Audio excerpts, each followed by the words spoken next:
आपका पहले इंट्रोडक्शन दे सकते हैं हाँ, आप? मेरा नाम श्रीनिवास राव है। मैं एक अम्बेडकरेट हूँ, सोशल एक्टिविस्ट हूँ, फुल टाइमर हूँ। लेकिन मलकानगिरी जिला में जो जापानी एंसेफेलाइटिस के नाम से जो बच्चे मर रहे हैं, बोल रहे हैं, ये मर नहीं रहे हैं, इनको हत्या किया जा रहा है। क्योंकि पर्टिकुलरली जितनी भी डेथ हो रही है, ये सब हमारे ST वर्ग के ही, और ज़्यादातर ST बच्चे को डेथ हो रहा है। और उन बच्चों में से ज़्यादातर जो है एंसेफेलाइटिस है, वो है, ये है बोल रहे हैं। गवर्नमेंट बोल रही है कि भाई हम नवंबर से जो है इनको वैक्सीन दिला रहे हैं।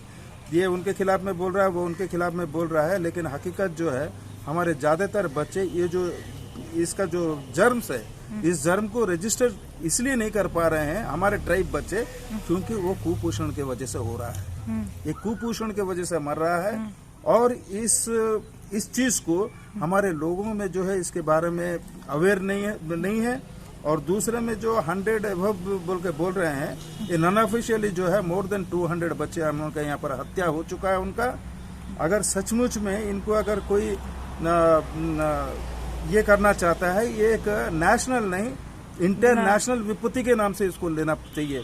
क्योंकि पर्टिकुलरली जो मूल निवासी है, आदिवासी वर्ग के जो हैं, उन्हीं का बच्चों का जो है एक पीढ़ी खत्म हो रहा है।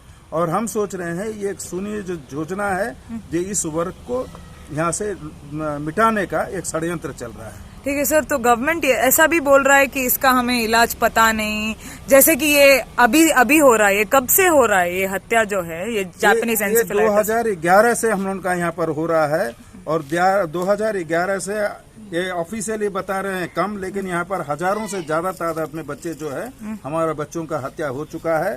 और ये कुछ दिन पहले जो है गवर्नमेंट ऑफ उड़ीसा को बोला जाता है नहीं, वो वैक्सीन नहीं भेज रहा है केंद्र सरकार।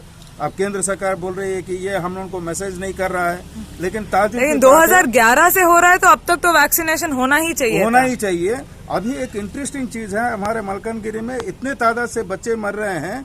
और 2015 में इस चीज के ऊपर जब बिल आया, तो उस टाइम में यहाँ के सांसद क्या सोए हुए थे? वो क्यों उस बिल के बारे में नहीं उठाया, और क्यों वैक्सीनेशन के बारे में ये नहीं किया? दूसरा जो है आसाम के जो सांसद है, उन्होंने बोला कि हमारे यहाँ पर एंसेफेलाइटिस है। वेस्ट बंगाल के जो सांसद है, वो बोले कि हमारे यहाँ पर एंसेफेलाइटिस है। तो मलकानगिरी के सांसद को क्या ऐसा हो गया जो इस चीज को जो है पार्लियामेंट में नहीं उठाया? अगर इस चीज को उठाया जाता, तो इतने बच्चे जो हमारे यहाँ पर हत्या हो चुके हैं, वो हत्या तो नहीं होता। इसके जिम्मेदार क्या सरकार है, और सरकार दल इसके लिए जिम्मेवार नहीं है। बराबर।